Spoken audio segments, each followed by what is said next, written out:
Hermanos, vamos al tema número 12 de la serie sobre el Evangelio de Marcos.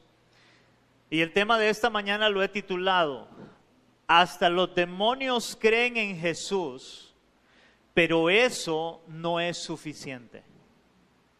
Hermanos, hasta los demonios creen en Jesús, pero eso no es suficiente. Y vamos a estar basando la enseñanza en Marcos capítulo 3. Ya vamos al capítulo 3, versículos del 1 al 12. Y dice así la palabra de nuestro Dios en Marcos 3 del 1 al 12. Otra vez entró Jesús en la sinagoga, y había allí un hombre que tenía seca una mano. Y le acechaban para ver si en el día de reposo le sanaría, a fin de poder acusarle. Entonces dijo al hombre que tenía la mano seca: levántate y ponte en medio.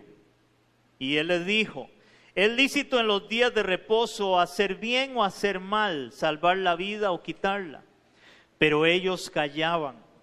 Entonces, mirándolos alrededor con enojo, entristecido por la dureza de sus corazones, dijo al hombre: extiende tu mano. Y él la extendió, y la mano le fue restaurada sana. Y salidos los fariseos, tomaron consejo con los herodianos contra él para destruirle. Mas Jesús se retiró al mar con sus discípulos, y le siguió gran multitud de Galilea y de Judea, de Jerusalén, de Idumea y del otro lado del Jordán, y de los alrededores de Tiro y de Sidón, oyendo cuán grandes cosas hacía. Grandes multitudes vinieron a él, y dijo a sus discípulos que le tuvieran siempre lista la barca a causa del gentío, para que no le oprimiesen, porque había sanado a muchos, de manera que por tocarle cuantos tenían plagas caían sobre él. Y los espíritus inmundos, al verle, se postraban delante de él y daban voces diciendo: tú eres el Hijo de Dios. Mas él les reprendía mucho para que no le descubriesen. Ese es el texto que vamos a estar desarrollando en esta mañana, iglesia. Y yo quiero contarles, antes de entrar al texto, quiero contarles una historia que no sé si alguien la ha escuchado y me llamó mucho la atención. Y esta historia cuenta de un pastor que le pidió a la iglesia que oraran para que se cerrara un bar que estaba en la esquina de la cuadra donde se encontraba la iglesia. Al poco tiempo se vino una gran lluvia con tormenta eléctrica y le cayó un rayo al bar, el cual se quemó, por lo cual el dueño del bar demandó al pastor y a la iglesia, ya que él sabía que estaban orando para que se cerrara el bar. Lo interesante de la historia es que a la hora de la audiencia con el juez, el pastor negaba que el bar se hubiese quemado por las oraciones, mientras que el dueño del bar afirmaba que el bar se había quemado producto de las oraciones. Por lo cual el juez se sorprendió y no podía entender cómo un pastor no creía que Dios había escuchado sus oraciones, y cómo el dueño del bar, siendo ateo, creía que Dios había escuchado las oraciones del pastor y la iglesia. O sea, todo lo contrario en este caso. Hermanos, algo parecido a esta historia es lo que vemos en Marcos capítulo 3 del 1 al 12, en donde hay un contraste, ya que los que debían de creer y saber quién era Jesús no sabían quién era, y los que no deberían o los que menos deberían de reconocer y creer en Cristo o saber quién era Cristo, sí lo hicieron, que fueron los demonios. Esto es interesante. Pero a pesar de que ellos entendían quién era Jesús, eso no era suficiente para su salvación. Hermanos, y lo primero que nosotros vemos en esta historia, para meternos en el texto, es cómo los fariseos no creían en Cristo a pesar del milagro que Jesús acababa de hacer ahí en medio de ellos. Marcos nos dice que Jesús volvió a entrar en la sinagoga. Dice la palabra, esta es la sinagoga que se encontraba en Capernaum, ciudad que estaba cerca del mar de Galilea, la cual es descrita también en Marcos capítulo 1, versos 21 y 22, no lo busque, en donde todos se acuerdan, se admiraban de la doctrina de Jesús cuando él entró a la sinagoga a enseñar. Y en donde ahora en esta sinagoga, dice la palabra, había un hombre con una mano seca. Esta mano seca podía ser que era una mano tullida o deforme, como lo dicen otras traducciones. Donde dice la mano seca, puede haber sido una mano deforme, una mano tullida, pero no sabemos cuál era realmente la causa de este hombre por el cual él tenía esta mano así. La Biblia no registra cuál es el motivo. Pero lo interesante, hermanos, es ver cómo los fariseos acechaban a Jesús. O sea, que ellos estaban listos y atentos para ver en qué momento, oigan esto, Jesús sanaría a aquel hombre y poder acusarlo, ya que era día de reposo. Recordemos, hermanos, en relación al día de reposo, que uno de los grandes problemas de los líderes religiosos era su legalismo, que consistía en puras leyes y tradiciones o reglas humanas. O sea, para ellos eran más importantes sus reglas, su religiosidad de lo que ellos creían, que aún las personas. Por lo cual, Jesús, conociendo esta realidad de ellos, le dice al hombre con la mano seca que se levante y que se ponga en medio de todos. En donde Jesús le hace una pregunta retórica a los fariseos para confrontarlos y ponerlos a pensar. Y la pregunta que el Señor les hace ¿es lícito? O sea, ¿se pudiera hacer en los días de reposo hacer bien o hacer mal? ¿Salvar la vida o quitarla? Y Él los pone a pensar. Piensen por un momento, y aquel hombre ahí en medio, en los días de reposo, ¿qué es mejor hacer? ¿Sanar la vida de un hombre o no sanar la vida de un hombre? ¿Salvar la vida de un hombre o dejarla que se pierda? Y los puso a pensar a ellos con esta pregunta. Hermanos, la respuesta a esta pregunta es muy lógica. Porque por supuesto que por más día de reposo que fuera o que sea, el cual para ellos era absolutamente prohibido realizar algún trabajo, se debe hacer el bien y salvar la vida de una persona por encima de todo el legalismo religioso que ellos tenían. Él los pone a pensar, pero por lógica, a la pregunta que Él les hace, ellos no tenían por qué poner por encima su religiosidad, por encima de un hombre, de la sanidad. Ahora, pero dice la palabra, pero ellos callaban. Jesús les hace esta pregunta y ellos callan, ya que para ellos eran más importantes sus tradiciones religiosas que aún las mismas personas. Por lo cual ellos, a la pregunta de Jesús, ellos callaron, ellos no tuvieron respuesta alguna. Y dice por ahí que el que calla, otorga. ¿Por qué? Porque ellos sabían que lo que Jesús les estaba preguntando para hacerlos pensar era lógico. Sin embargo, ellos callaron. Ahora, hermanos, si hay algo por lo cual debemos de cuidarnos nosotros los cristianos, es del legalismo. Hermanos, nosotros debemos de cuidarnos mucho del legalismo religioso, ya que este legalismo religioso endurece el corazón del hombre. Hermanos, porque a ellos no les estaba interesando la vida o la salud de aquel hombre con aquella mano tullida o aquella mano seca. A ellos no les interesaban. Hermanos, y muchas veces en el legalismo eso es lo que pasa en la vida de un hombre. En la misma iglesia donde muchas veces parece no nos interesan las personas, no nos interesa el hermano, cuando deberíamos de interesarnos por nuestros hermanos en Cristo.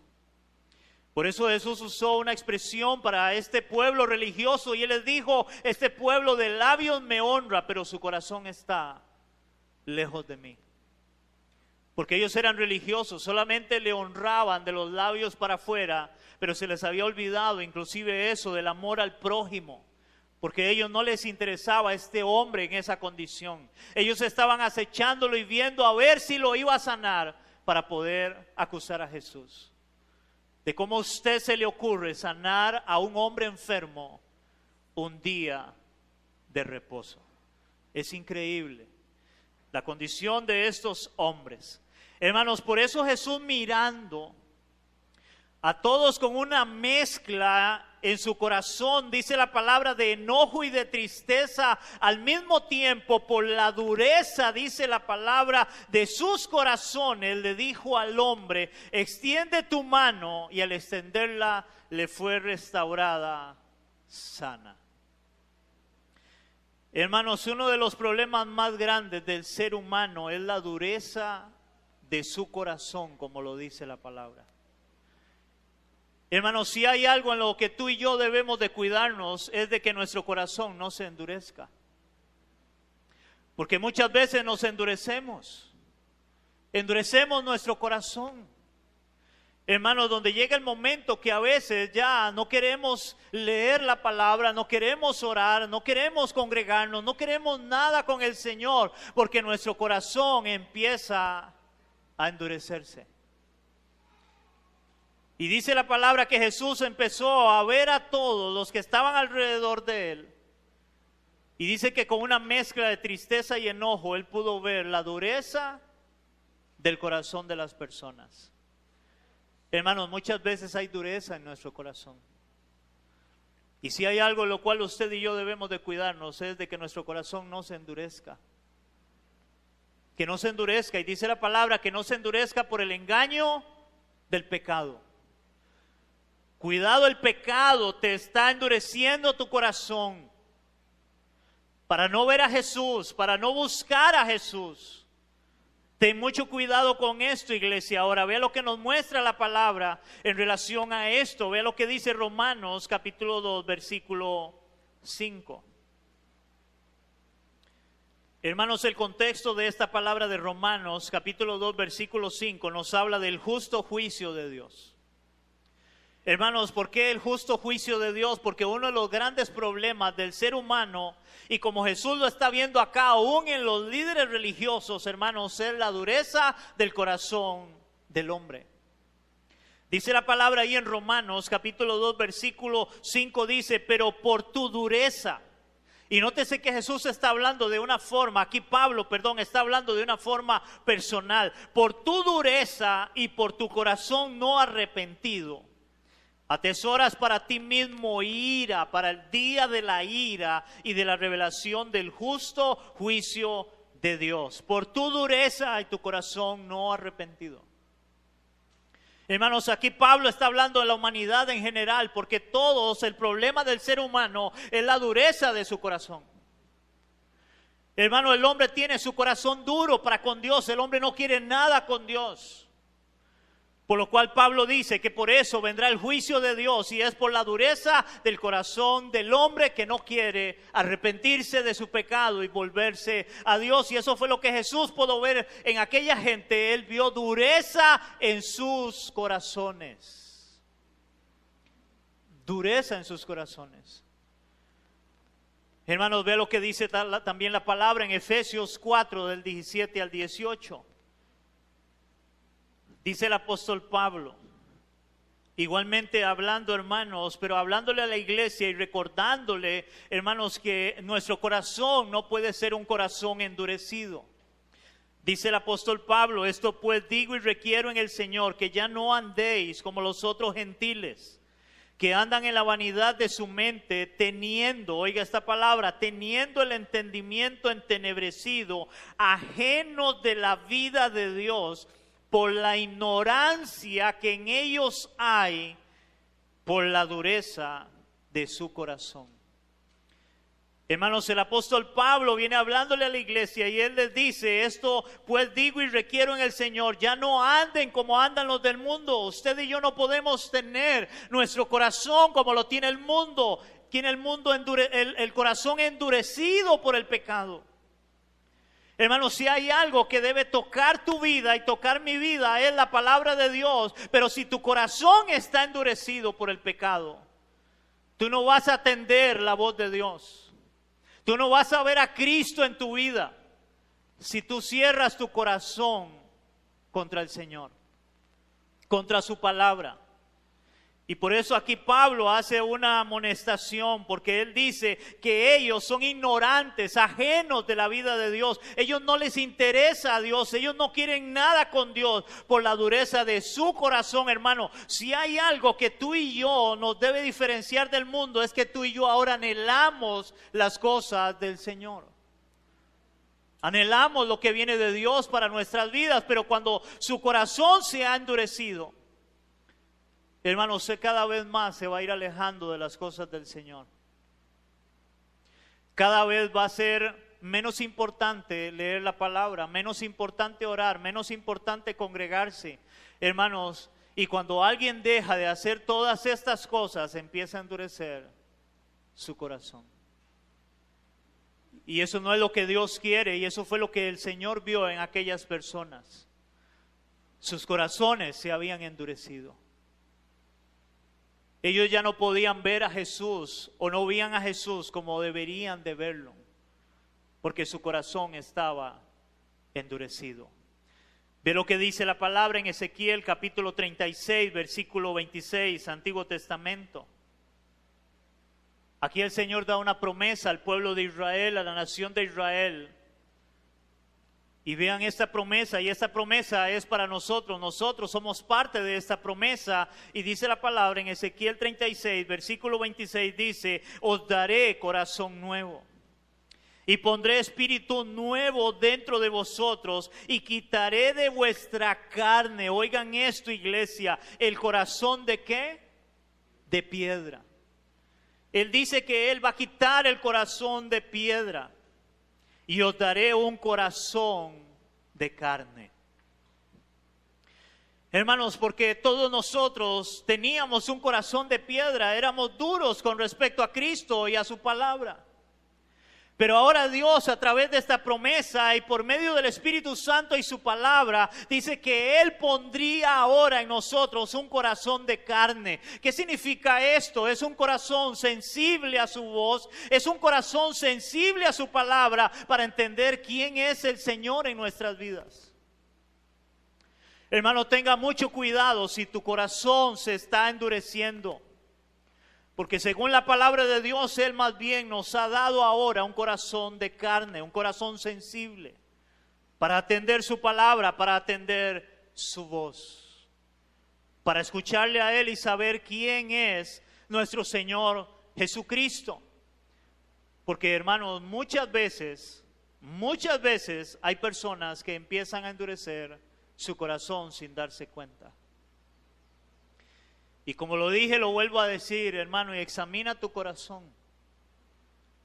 Porque muchas veces dejamos de orar, dejamos de leer la palabra, dejamos de congregarnos. Y sin darnos cuenta empieza a endurecerse nuestro corazón. Y eso fue lo que Jesús vio en estos líderes religiosos. Su corazón estaba endurecido. Hermanos, si era tal la dureza de sus corazones que no les permitía ver y entender quién era Jesús, a pesar de conocer toda la ley y los profetas que anunciaban al Mesías que vendría. Hermanos, si ellos no pudieron entenderlo, ellos no pudieron verlo, ¿por qué? Por la dureza de sus corazones. Por eso no pudieron entender quién era Jesús, por la dureza de sus corazones. Y ese es un problema, endurecer nuestro corazón delante de Dios. Hermanos, este Jesús, este Mesías que ellos conocían, que anunciaba el Antiguo Testamento, ahora estaba ante sus propios ojos, haciendo milagros extraordinarios, como lo vemos aún en el contexto anterior, en la sanidad de un leproso. ¿Se acuerdan de aquel leproso? Y ellos estaban ahí. En la sanidad de un paralítico, ¿se acuerdan que lo llevaron entre 4 y ellos estaban ahí? Ellos vieron a Jesús echar fuera demonios. Y aún estaban ahora viendo la sanidad de este hombre con esta mano seca. Y aún así no entendieron. Y había dureza en sus corazones. Hermanos, ¿cuántas veces vamos a la palabra de Dios? ¿Cuántas veces venimos a la iglesia a recibir su palabra, a escuchar la voz de Dios y nuestro corazón está endurecido? Y no permitimos que Dios empiece a tratar en nuestras vidas. Cuando sí hay algo que Dios quiere es tratar en tu corazón y en tu vida para que sea cambiada y transformada. Hermanos, ellos en lugar de creer en Jesús como Hijo de Dios, más bien salieron, dice la palabra, a reunirse con los herodianos, a ponerse de acuerdo para ver cómo mataban a Jesús.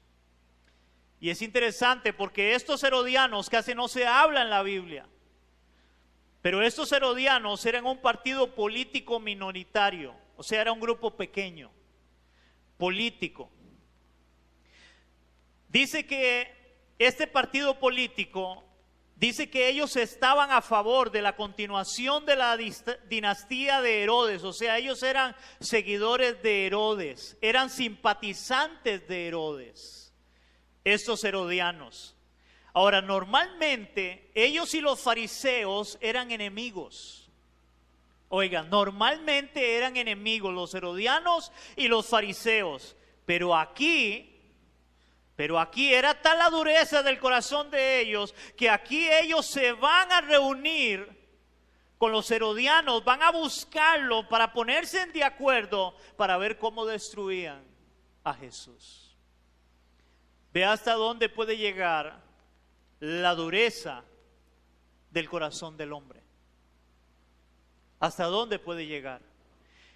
Hermanos, hasta el día de hoy, muchas personas no se vuelven a Jesús para creer en Él como Señor y Salvador de sus vidas, porque ponen en primer lugar sus tradiciones religiosas, su religión. Hermanos, ¿a cuántos de ustedes les ha predicado algún familiar, a algún conocido, y lo primero que le saca a usted qué es? No es la religión. Hermanos, es la religión.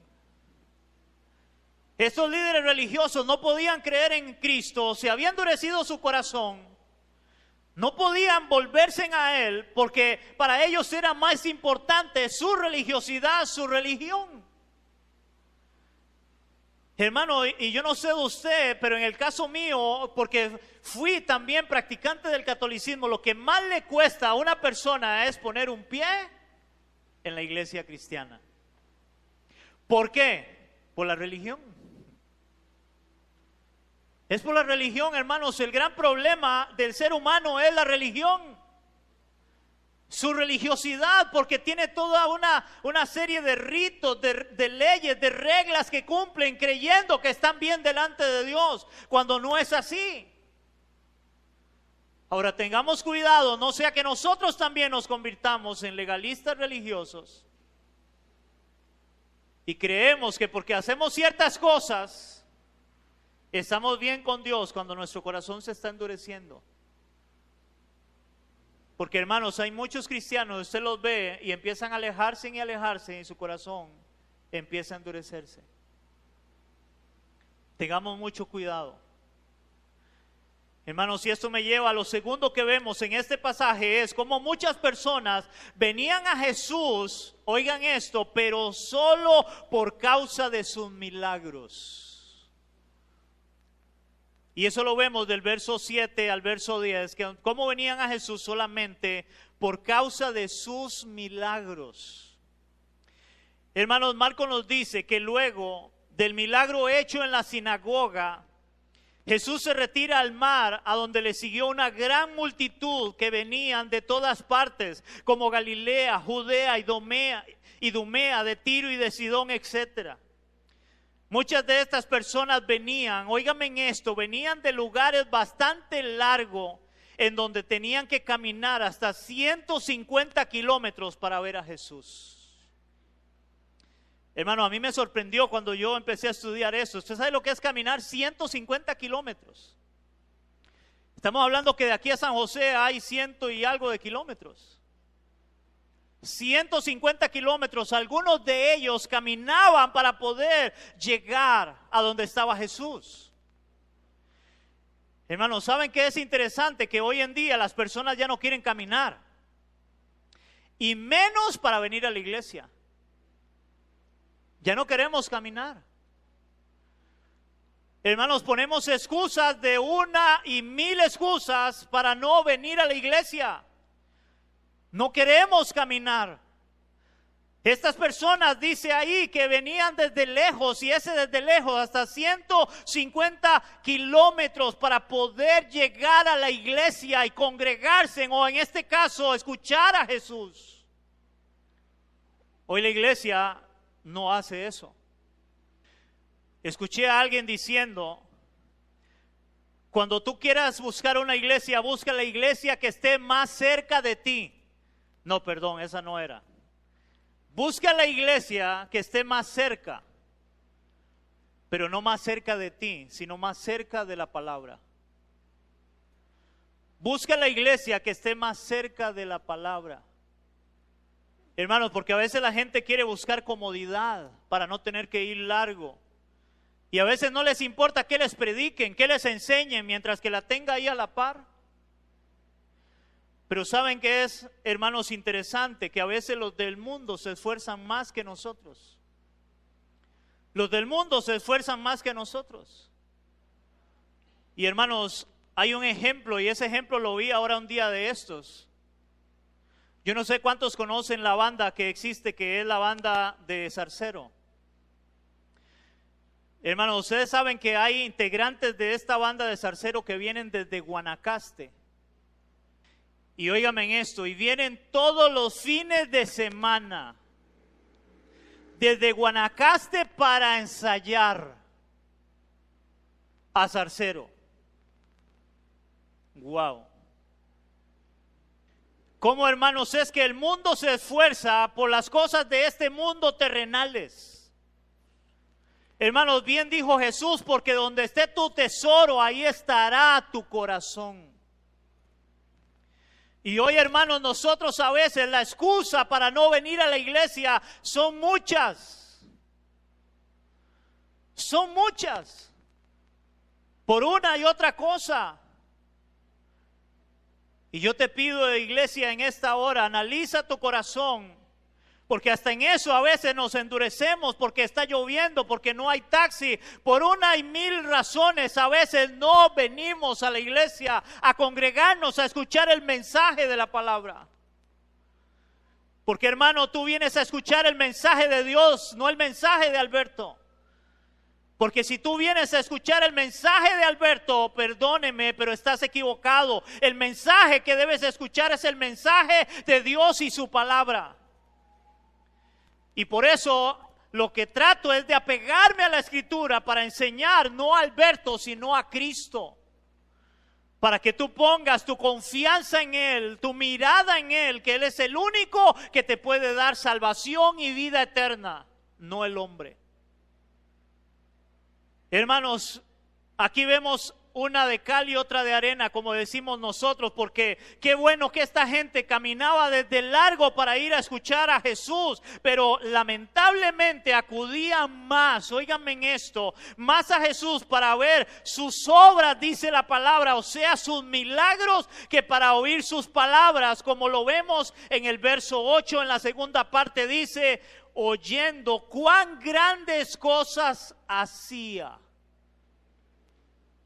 Grandes multitudes vinieron a él. O sea, ellos venían porque escuchaban que él hacía milagros. Por eso venían. Hermano, ¿no le suena algo familiar a eso hoy en las iglesias? Que lo que le dicen a la gente para que venga es: ven por tu milagro. La gente no le interesa escuchar el evangelio. La gente lo que quiere es solamente un milagro. Hermanos, al venir toda esta gente, por lo cual Jesús pide a sus discípulos que le tengan una barca lista a causa del gentío, para que no le oprimiesen, dice la palabra, o sea, para que no le apretaran, ya que muchos lo que querían era tocarlo. Ahí lo dice, lo que querían era tocarlo. para recibir una sanidad, como lo dice en el verso 10, porque había sanado a muchos de manera que por tocarle, oiga iglesia, por tocarle, cuanto tenían plagas o sean enfermedades, caían sobre él. Hermanos, no es que las enfermedades, esto yo creo que es bueno aclararlo, no es que las enfermedades caían sobre Jesús, sino más bien que las personas con enfermedades le caían encima con tal de tocarlo para quedar sanos. Eso es lo que está refiriéndose ahí. Ellos se le tiraban y el deseo, eso es como, ustedes no sé si han visto cuando llega un artista y todo el mundo ahí, oiga, y tienen que haber guardaespaldas y todo el mundo lo que quiere es tocarlo.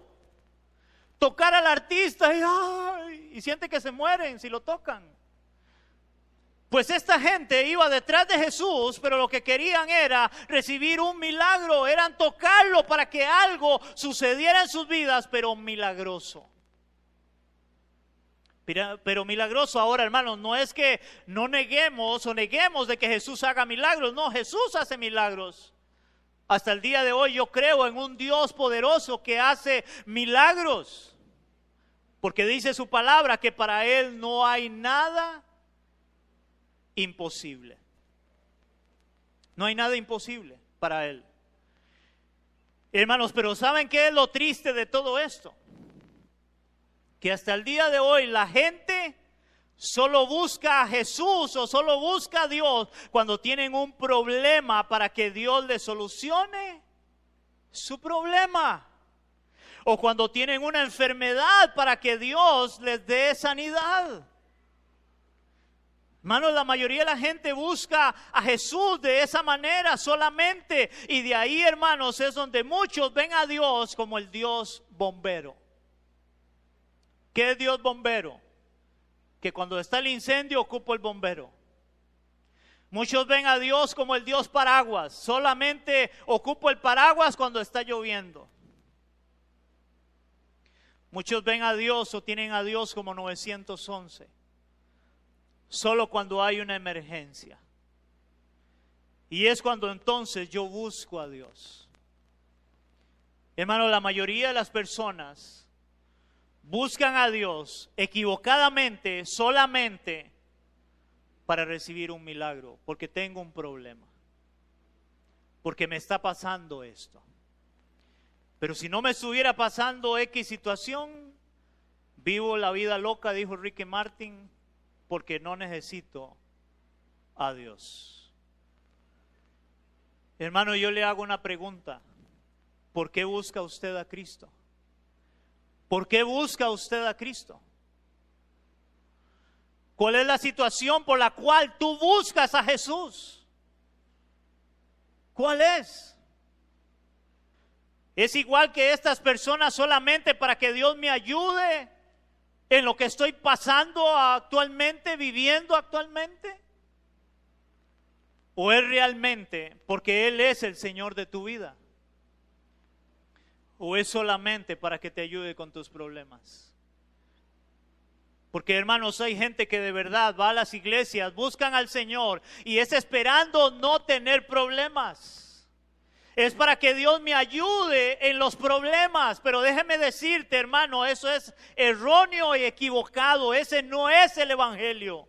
Eso no es lo que Cristo te promete. Él nunca te promete que no vas a tener problemas.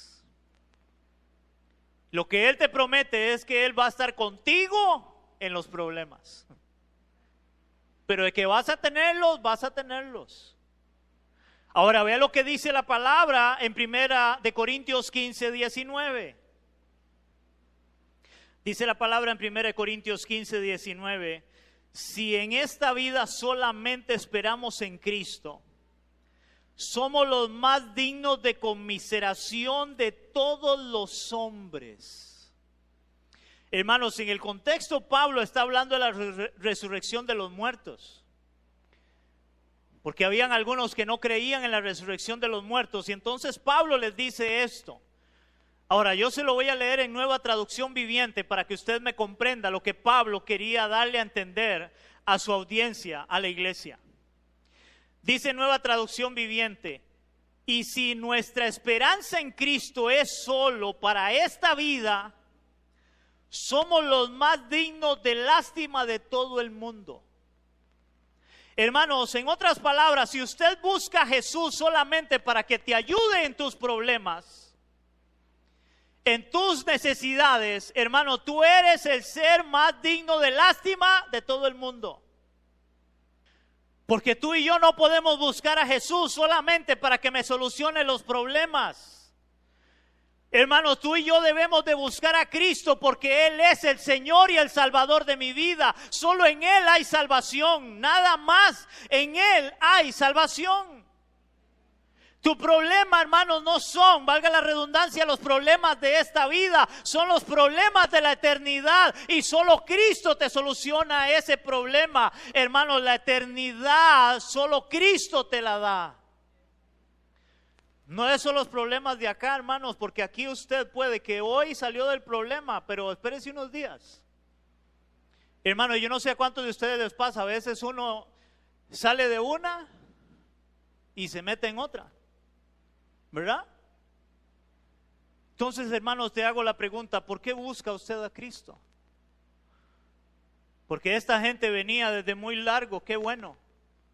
Caminaban hasta 150 kilómetros, pero solamente para recibir un milagro. Ellos no estaban interesados en escuchar el mensaje de Jesús, sino en recibir un milagro solamente. Y no es que Jesús no pueda hacer milagros, pero Jesús puede hacer un milagro en una persona, pero si esta persona no se ha arrepentido, no le ha entregado su vida a Cristo, él va a morir y se va a perder, se va a condenar eternamente. Hermanos, el hombre hasta el día de hoy no quiere volverse a Cristo de verdad. Hermano, óigame esto, hasta el día de hoy el hombre no quiere volverse a Cristo de verdad y arrepentirse de su pecado y entender que solo en Cristo hay salvación y vida eterna, ya que el hombre solo quiere a Dios para que le ayude en sus problemas. Y la mayoría de las personas, aún en las iglesias, a veces solo buscan al Señor para que me ayude en mis problemas. Y eso me lleva, hermanos, a lo último que vemos en este pasaje, y vemos cómo los demonios al ver a Jesús sí le reconocían como el Hijo de Dios, aunque eso no era suficiente. Y eso lo vemos de los versos 11 y 12, y dice ahí: los espíritus inmundos al verle se postraban delante de él y daban voces diciendo: tú eres el Hijo de Dios. Mas él les reprendía mucho para que no le descubriesen. Hermanos, ¿cómo es que ni los fariseos, ni todo el gentío que venían al ver cuán grandes cosas hacía Jesús, o sea, aquellos milagros extraordinarios, entendían quién era a pesar de ver todo lo que él hacía? Y no podían entender quién era Jesús, creer en él. Hermanos, pero los demonios sí creían y sabían quién era Jesús, como lo dice Santiago 2:19. Dice la palabra en Santiago 2:19: tú crees que Dios es uno, bien haces. Qué bueno que creas que Dios es uno, que existe Dios. Y dice Santiago, también los demonios creen y además de creer tiemblan. Y tiemblan. Hermanos, estos demonios al ver y entender quién era Jesús, dice que se postraban. Ellos temblaban, ellos se postraban. Algo que nadie hizo, hermanos, a pesar de los milagros que Jesús hacía. Nadie se postraba. Pero estos demonios inmediatamente se postraban. Los que deberían de postrarse no lo hacían. Y los que no deberían de postrarse, los demonios, sí lo hacían. ¿Se acuerdan la historia del principio? El que debía de tener fe y creer en el poder de la oración no creía. Y el que menos debería de creer en el poder de la oración sí creía, el ateo. Los fariseos y la gente ahí, hermanos, viendo lo que Jesús hacía, no podían creer en Él. Ninguno llegó a postrarse delante de Él y decir, wow, tú eres el Señor, tú eres Dios. Pero los demonios sí. Ahora yo te pregunto, hermano, ¿tú te postras ante la presencia del Señor? Y no necesariamente debe ser aquí en la iglesia, pero yo te pregunto de verdad, hermano, ¿es Jesús el Señor de tu vida? ¿Tú te has postrado delante de Él? ¿Tú reconoces que Él es el Señor de tu vida cuando tú estás orando? Y eso no significa que no puedas orar de pie o no puedas orar acostado, no sé, hermanos, pero hay momentos, yo no sé de usted, hermanos, donde uno se tira al suelo y reconoce quién es el Señor. Aquella gente no lo hacía, pero los demonios sí lo hicieron. Ellos inmediatamente se postraron y reconocieron, tú eres el Hijo de Dios. Algo que los demonios reconocieron, pero los fariseos y el resto de la muchedumbre que querían un milagro, no lo hicieron. Hermanos, dice que los demonios daban voces, o sea, gritaban, tú eres el Hijo de Dios. Una verdad que nadie decía o entendía, ni tan siquiera los fariseos, quienes conocían las Escrituras, pero a los demonios Jesús les reprendía más bien para que no le descubriese, más bien tenía que callarlos. Los que deberían de reconocer y decir, este es el Hijo de Dios, este es el Mesías esperado, no lo hacían. Más bien ellos estaban viendo, los fariseos, a ver qué hacían para poder acusarlo, para que hiciera un milagro en el día de reposo y acusarlo. Pero los demonios inmediatamente se postraban y daban voces, tú eres el Hijo de Dios. Wow. La gran pregunta es, ¿has creído en Jesús como el Hijo de Dios para postrarte y reconocer que solo en Él hay salvación? ¿Has tú creído realmente, mi amado, que me está escuchando, en Jesús para postrarte delante de Él y reconocer quién es Él? Y reconocer que tú eres un hombre, una mujer pecadora que necesita a Cristo. ¿O solo buscas a Él para que te ayude en tus problemas, en tus necesidades? Ahora, por otro lado, solamente crees en Jesús como los mismos demonios, ya que ellos creían y sabían quién era Jesús, pero recuerda, eso no les hace salvos. Eso no les hace salvos. A pesar de que ellos se postraron y dijeron, tú eres el Hijo de Dios, pero eso no les hace salvos. Porque si tú dices, mi amado, creer en Jesús como tu Señor, debes de dar fruto y evidencia de que realmente has creído en Cristo para salvación, como lo afirma, y ahora vamos a leer Santiago capítulo 2 desde el 14 hasta el 26. Dice Santiago capítulo 2 desde el 14 hasta el 26, dice Santiago: hermanos míos, ¿de qué le aprovechará si alguno dice que tiene fe y no tiene obras? ¿Podrá la fe salvarle? Recuerda que los demonios creen y se postraron delante del Señor.